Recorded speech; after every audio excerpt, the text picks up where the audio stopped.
नमस्कार मित्रों, मैं आपका मित्र भूपेन ठाकरे स्वागत करता हूं अपने यूट्यूब चैनल जीएस मंथन 88 पे।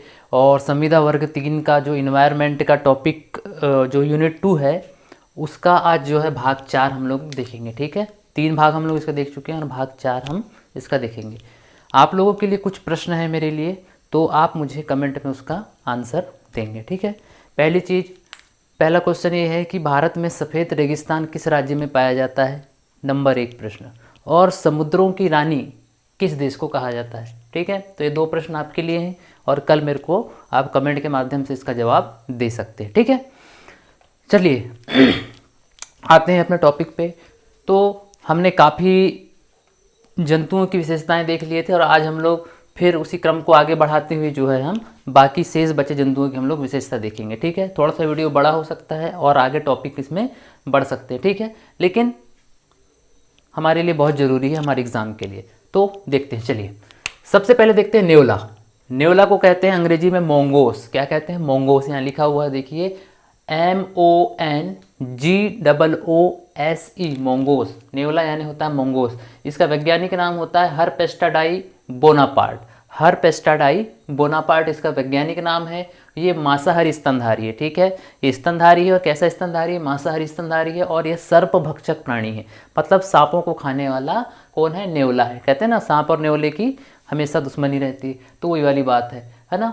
फिर इसके शरीर से क्या निकलती? सुगंध निकलती। क्या निकलती? इसके शरीर से सुगंध निकलती, एक प्रकार की गंध इसके शरीर से निकलती है। ठीक, और भारत में सर्वत्र पाया जाता है। भारत में मतलब ये हर जगह ये जो है आपका नेवला पाया जाता है। भारत में लगभग हर स्थान पे, हर जगह पे जो है नेवला पाया जाता है। ठीक है, फिर देखिए शाही या सेही। इसको शाही या सेही कहते हैं। आपने सुना होगा शाही या सेही के बारे में। इसका वैज्ञानिक नाम होता है हेस्ट्रिक्स इंडिका। क्या होता है इसका नाम? हेस्ट्रिक्स इंडिका। यहाँ लिखा हुआ है हेस्ट्रिक्स इंडिका। ठीक है, ये एक शाकाहारी जंतु है। क्या है ये? शाकाहारी जंतु है। शरीर पर क्या होते हैं? इसके कांटे होते हैं। और ये नदी तथा तालाब के किनारे मांद बनाकर रहता है। मांद मतलब होता है गुफा।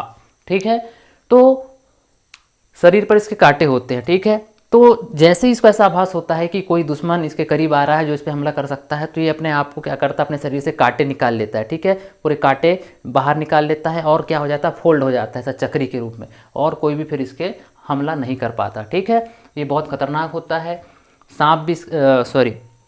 शेर भी इसका शिकार करने से पहले 10 बार सोचता है ना कि इस पर हमला किया जाए कि नहीं किया जाए। ठीक, गेंडा। गेंडा को अंग्रेजी में कहते हैं राइनो।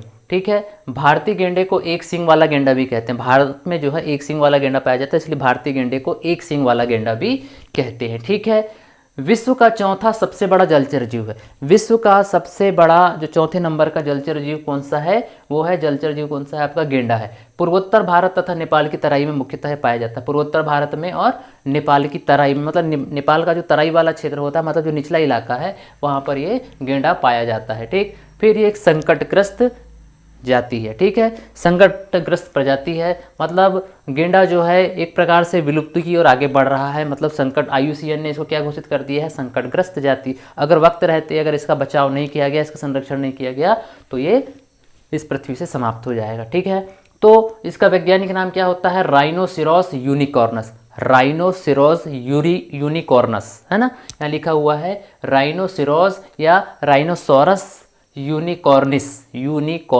ठीक है, इसका वजन 1 टन तक होता है। कितना होता है इसका वजन? 1 टन, मतलब 100 किलो के बराबर है ना। फिर कांजीरंगा राष्ट्रीय उद्यान जो है, कांजीरंगा राष्ट्रीय उद्यान में भारतीय गेंडे पाए जाते हैं और वहीं पर इनका संरक्षण किया जाता है। और कांजीरंगा, एक प्रश्न और आपके लिए और रहा कि कांजीरंगा जो है राष्ट्रीय उद्यान वो किस राज्य में है, वो आपको बताना है। ठीक है, मैं यहाँ से मिठा दे रहा हूँ, कुछ लोग देख लिए होंगे। चलो आप लोग बताना कांजीरंगा राष्ट्रीय उद्यान किस राज्य में है, तो आपको बताना है। और गेंडा कहाँ पाया जाता है, ठीक है, कहाँ पे इसका संरक्षण होता है। तो कांजीरंगा जो है राष्ट्रीय उद्यान कहाँ पर है, ये आप लोग बताना। यहीं पे गेंडे का संरक्षण होता है। ठीक है, फिर गेंडे की बहुत सारी प्रजातियाँ, उसमें मुख्यतः 4 प्रजातियाँ होती हैं। एक होता है वाइट गेंडा, मतलब सफ़ेद गेंडा। फिर होता है भारतीय यवन गेंडा, भारतीय प्लस यवन गेंडा एक ही है। फिर सुमात्रन गेंडा, मतलब सुमात्रा वाले क्षेत्र में पाया जाता है। और एक होता है ब्लैक गेंडा। ठीक है, इतने किस्म के जो हैं मुख्यतः गेंडे पाए जाते हैं। ठीक, फिर हम लोग देख लेते हैं जिराफ। जो जिराफ होता है एक शाकाहारी प्राणी होता है। जिराफ कैसा प्राणी होता है? शाकाहारी प्राणी होता है।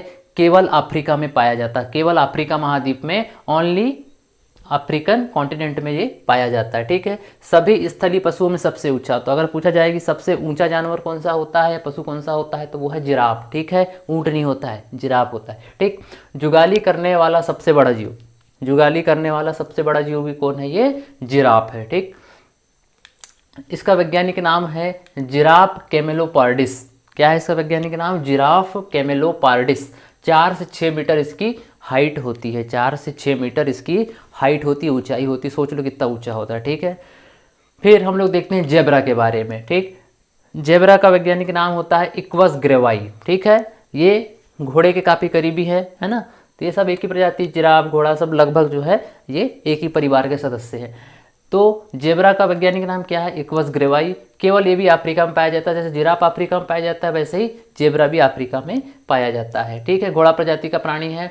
इनका समूह क्या कहलाता है, जीन या डीजल कहलाता है, जीन या डीजल इसका समूह कहलाता है। याद रखना कभी भी जो और ये इसकी एक विशेषता आप लोग याद रखेंगे जेब्रा की, कि जो जेब्रा होता है इसके शरीर में जो पैटर्न पाए जाते हैं वो दूसरे जेब्रा से बिल्कुल भिन्न होते हैं। कभी भी दो जेब्रा के जो पैटर्न है शरीर के वो कभी भी एक जैसे नहीं होते। और ये एक ऐसा स्तनधारी है जो रंगों की पहचान कर सकता है, लेकिन इसको संतरा कलर, जिसको हम लोग ऑरेंज कलर कहते हैं, ये उसमें फ़र्क नहीं कर पाता। ठीक है, मतलब ऑरेंज कलर इसको दिखाई ही नहीं देता। ठीक, तो ये इसकी विशेषता है। यहाँ लिखा है देखो, हर जेब्रा का पैटर्न अलग अलग होता है ना। फिर हम लोग बात करते हैं, हाँ, फिर जेब्रा अधिकतर किस पक्षी के साथ में रहना पसंद करता है, वो शुतुरमुर्ग के साथ में, जिसको ऑस्ट्रिच कहते हैं। ठीक है, सबसे बड़ा अंडा या सबसे बड़ी कोशिका किसका होता है, वो शुतुरमुर्ग का अंडा होता है। 14 किलो का एक अंडा होता है, ये याद रखना है ना। फिर जेब्रा पर किसी भी प्रकार के कोई वायरस का प्रभाव नहीं पड़ता, ये एक पॉइंट आप लोग और याद रखना कि किस जानवर पे या किस स्तनधारी पर जो है वायरस का प्रभाव नहीं पड़ता, तो वो है जेब्रा। लेकिन घोड़े पर वायरस बड़े तेजी से फैलता है, याद रखना। घोड़ा बड़े जल्दी वायरस के चपेट में आता है, लेकिन जेब्रा जो है जल्दी से वायरस के चपेट में नहीं आता, इस पर वायरस का असर पड़ता ही नहीं है। ये चीज़ आप लोग याद रखो। ठीक है, और जेब्रा और घोड़ा कभी भी साथ में नहीं रहते हैं। ठीक है, इस बात को भी आप लोग याद रखेंगे। फिर खरगोश, खरगोश को खरगा या इसको अंग्रेजी में रैबिट कहते हैं। ठीक है, यह सबसे छोटे स्तनपाई में से एक है, सबसे छोटा नहीं है लेकिन सबसे छोटे स्तनपाइयों में से ये एक है। स्तनपाई मतलब वो स्तनधारी। ठीक, ये लेपोरेडी परिवार का है। कौन सा परिवार का है, ये लेपोरेडी परिवार का ये सदस्य है। इसका वैज्ञानिक नाम है सनक्यूलस डोमेस्टिकस। इसका वैज्ञानिक नाम क्या है, सनक्यूलस डोमेस्टिकस। ये कहाँ रहता है, ज़मीन के अंदर बिल बनाकर रहता है। कहाँ रहता है ये, ज़मीन के अंदर बिल बना के रहता है। लोग इसको अपने घरों में भी पालते हैं। ठीक है, और अंगोरा ऊन, आपने एक सुने होंगे कि ऊन की एक प्रजाति होती है अंगोरा। अंगोरा ऊन किससे प्राप्त होता है, खरगोश से प्राप्त होता है। अंगोरा ऊन किससे प्राप्त होता है, वो खरगोश से ही प्राप्त होता है। यह स्वमलग्राही या स्वमल भोजी प्राणी होता है, मतलब ये जब मल करता है तो ये अपने मल को खुद ही खा लेता है। ठीक है, ये एकमात्र ऐसा प्राणी है जो अपने मल को खाता है, वो है खरगोश, है ना, जिसको खरगा या खरहा भी कहते हैं। ठीक है, अंग्रेजी में रैबिट। फिर आ जाओ गाय। गाय जो है, सबसे पहला पॉइंट याद रखना कि गाय जो है नेपाल का राष्ट्रीय पशु है। ठीक है, नेपाल का राष्ट्रीय पशु क्या है, गाय है। एक पॉइंट और आप लोग ध्यान रखना, कुछ चीज़ें मैं आपको बता देता हूँ कि जो हाथी होता है वो किस देश का, अगर आपसे मैं पूछूं कि हाथी किस देश का राष्ट्रीय पशु है, तो आपका जवाब होगा थाईलैंड। ठीक है, थाईलैंड को व्हाइट एलिफेंट लैंड भी कहते हैं, लैंड ऑफ वाइट एलिफेंट, मतलब सफ़ेद हाथियों की भूमि कौन है, थाईलैंड। और थाईलैंड का जो राष्ट्रीय पशु है वो भी क्या है, हाथी है।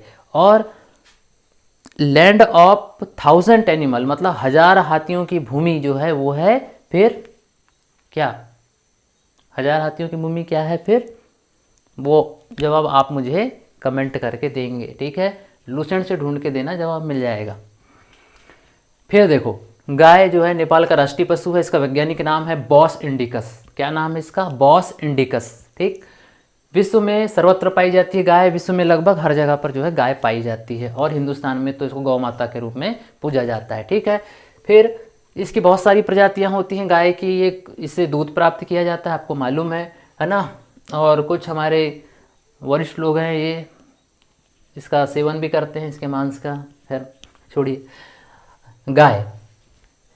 गाय में देखिए यहाँ लिखा है प्रजाति कौन कौन सी इसमें नस्ल पाई जाती है? एक तो साहिवाल, साहिवाल गाय की नस्ल है, गाय की साहिवाल, नेल्लोर, जर्सी, जाफराबादी, सुरती, रेड सिंधी, मालवी, गिर, नागौरी, काकरेज, निवाड़ी, भगनाड़ी, दज्जल, गावला, हरियाणी, अंगोल, निल्लोर, थार पारकर, पंवार, राठी और देवनी, इतनी जो है गाय की मुख्य प्रजातियां आप लोग याद रखना। कभी परीक्षा में आपसे पूछ ले तो इधर उधर मत होना, इसको याद रखना, ठीक है।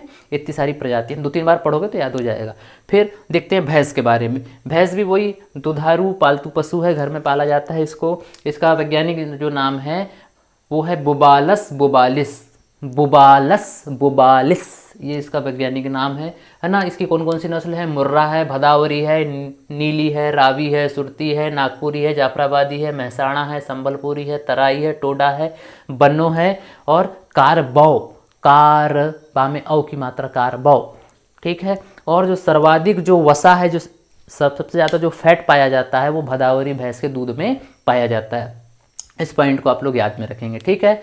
फिर आप देखते हैं बकरी। बकरी को क्या कहते हैं? हाँ, गाय को हिंदी में काऊ कहते हैं, अंग्रेजी में काऊ कहते हैं, भैंस को बफेलो कहते हैं, बकरी को गोट कहते हैं।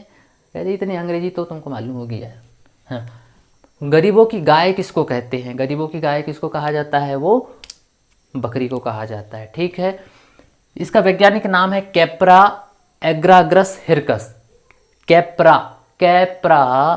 एग्राग्रस हिरकस, ये इसका वैज्ञानिक नाम है, ठीक। इससे क्या क्या प्राप्त होता है? दूध, मांस और ऊन हेतु जो है हम बकरी का इस्तेमाल करते हैं। ब्लैक बंगाल, जमुनापारी, बीटल, बारबरी, सिरोही, अल्पाइन, ठीक है, एग्लो नुवियन, सानन और टोगेनबर्ग, ये किसकी प्रजाति हैं? सब बकरी की प्रजाति हैं, ठीक है। बात समझ में आ रही है? तो इतना ही रखना है हमको। भेड़, भेड़ को अंग्रेजी में सिप कहते हैं। इसका वैज्ञानिक नाम होता है ओविस एरिस, ओविस एरिस जो है किसका नाम है? भेड़ का वैज्ञानिक नाम है। मेरिनो भेड़ से पश्मीना सालें बनती हैं, ये पॉइंट गलत है, यहाँ मैंने गलत लिखा है, ठीक है। इसको पॉइंट को छोड़ दो, है ना, इसको, इस पॉइंट को छोड़ दो, ये पॉइंट गलत लिखा गया है यहाँ पे, है ना। हाँ, ये कहाँ कहाँ पाई जाती है? राजस्थान में, फिर जम्मू कश्मीर के पहाड़ी क्षेत्रों में, है ना। जो भेड़ कहाँ पाई जाती है? राजस्थान में, जम्मू कश्मीर के पहाड़ी क्षेत्रों में, एमपी के कुछ भागों में और गुजरात के कुछ भागों में जो है ये पाई जाती है, ठीक है। भेड़ के मल की खाद जो है भूमि को उपजाऊ बनाती है। जो भेड़ होता है उसके मल की जो खाद है वो भूमि को उपजाऊ बनाती है। भेड़ की कौन सी प्रजाति होती है? मालपुरा, मेरिनो, जैसलमेरी, बीकानेरी और सहानाबादी, ये जो है मुख्य रूप से भेड़ की मुख्य प्रजातियाँ होती हैं। तो इस तरीके से ये रहा, ठीक है। आज के लिए सिर्फ इतना रखते हैं, है ना। और कुछ चीज़ें जो है मैं आपको बता देता हूँ। अगर आपसे पूछा जाए प्रश्न कि भारत में कौन सा ऐसा अभ्यारण्य है या कौन सा ऐसा राष्ट्रीय उद्यान है जहाँ पर एशियाई हाथियों का संरक्षण किया जा रहा है, तो आप लोग बताओगे वो है आपका मानस अभ्यारण्य। और आप मानस अभ्यारण्य कहाँ है ये आप मेरे को कल कमेंट करके बताओगे। फिर अगर पूछता है कि जंगली हाथियों के लिए कौन सा राष्ट्रीय उद्यान है, तो वो है साउथ इंडिया में केरल में पेरियार अभ्यारण्य, ठीक है। कहाँ पर? पेरियार अभ्यारण्य। जंगली हाथियों के लिए पेरियार, और एशिया हाथी के लिए जो है संरक्षण के लिए वो कहाँ पर हो रहा है? वो मानस में। और मानस कहाँ है वो आप कल मेरे को कमेंट करके बताएंगे। आज के लिए सिर्फ इतना ही रखते हैं, है ना। अगर आपको मेरा वीडियो पसंद आता है तो उसे प्लीज़ लाइक, सब्सक्राइब और शेयर करें, और कमेंट करना मत भूलो, कमेंट करो, ठीक है। जय श्री राम।